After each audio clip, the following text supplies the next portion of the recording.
Hi friends, welcome to పద్దు kitchen official.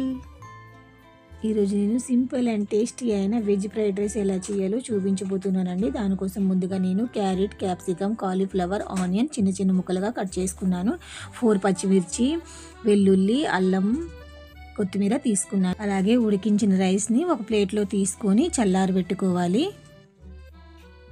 ఇప్పుడు stove వెలిగించుకొని కడాయి పెట్టుకొని దాంట్లో 4 స్పూన్ ఆయిల్ వేసుకోవాలి. ఆయిల్ వేడెక్కాక దాంట్లో 1 స్పూన్ జీలకర్ర వేసుకున్నాను. జీలకర్ర 2 మినిట్స్ ఫ్రై అవనివ్వండి. దాంట్లోనే కట్ చేసిన వెల్లుల్లి ముక్కల్ని వేసుకున్నాను. 1 స్పూన్ కట్ చేసిన అల్లం ముక్కల్ని వేసుకోవాలి. 2 మినిట్స్ ఫ్రై అవనివ్వండి.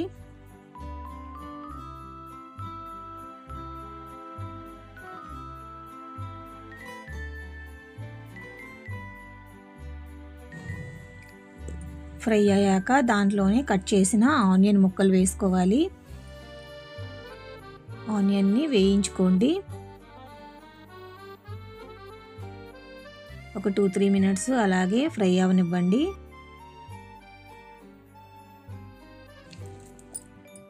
ఇప్పుడు కట్ చేసిన పచ్చిమిర్చి ముక్కల్ని వేసుకోవాలండి.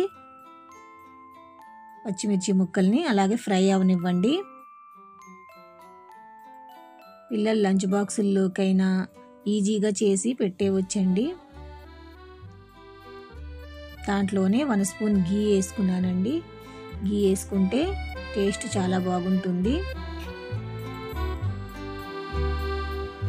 కాసేపు ఫ్రై అవనివ్వండి. ఇప్పుడు ఆనియన్ ఫ్రై అయ్యాక దీంట్లోనే కట్ చేసిన క్యారెట్ ముక్కల్ని అలాగే క్యాప్సికమ్ ముక్కల్ని, కాలీఫ్లవర్ ముక్కల్ని వేసుకోవాలి. వెజిటేబుల్స్ మొత్తం ఫ్రై చేయండి. ఒక 5 మినిట్స్ అలాగే ఫ్రై అవనివ్వండి. అలాగే ఫ్రెండ్స్, ఎవరైతే మన ఛానల్ని సబ్స్క్రైబ్ చేసుకోలేదో ప్లీజ్ సబ్స్క్రైబ్ చేసుకోండి, లైక్ చేయండి.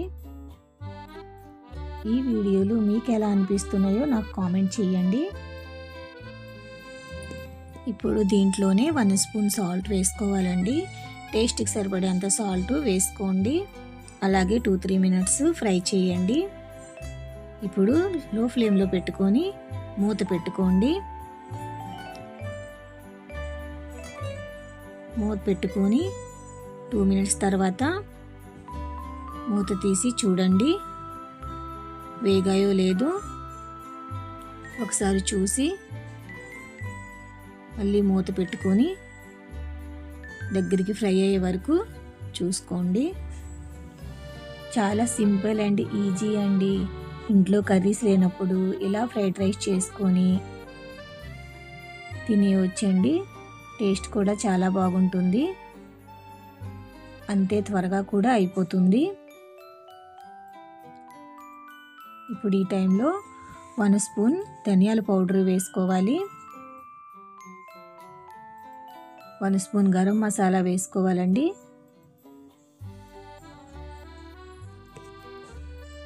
1/2 స్పూన్ మిరియాల పొడి వేసుకున్నాను. మిరియాల పొడి వేసుకుంటే చాలా బాగుంటుంది అండ్ హెల్త్కి కూడా మంచిదండి. నేను కారం వేసుకోలేదు, మీకు కావాలంటే వేసుకోండి. దాంట్లోనే 2 స్పూన్ సోయా సాస్ వేసుకున్నాను. సోయా సాస్ వేసుకుంటే ఫ్రైడ్ రైస్ చాలా బాగుంటుంది. ఇప్పుడు 2-3 మినిట్స్ అలాగే కలపండి. ఆల్మోస్ట్ ఫ్రై అయిపోయిందండి. ఇప్పుడు ఈ టైంలో మనము చల్లారబెట్టుకున్న రైస్ వేసుకోవాలి. రైస్ ముందుగా ఉడికించి చల్లారబెట్టుకుంటే పొడి పొడిగా వస్తుందండి. ఫ్రైడ్ రైస్ కూడా చేసుకోవడానికి చాలా ఈజీగా ఉంటుంది అండ్ బాగుంటుంది. అలాగే ఒక 4 మినిట్స్ కలపండి. చాలా సింపుల్ అండి. మీరు కూడా ఈ విధంగా ఒకసారి ట్రై చేసి మీ పిల్లలకి లంచ్ బాక్సుల్లో పెట్టండి. పిల్లలు ఇష్టంగా తింటారు అండ్ త్వరగా కూడా అయిపోతుంది. ఇప్పుడు కొత్తిమీరతో గార్నిష్ చేసుకోండి.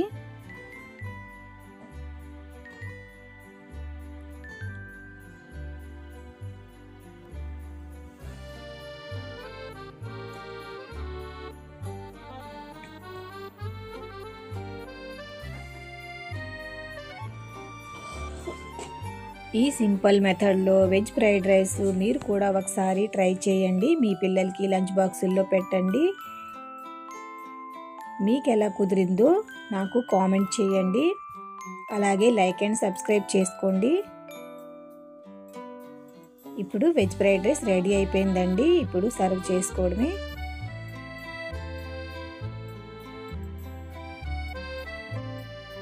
ఎంతో easy simple veg fried rice ready. Thank you for watching.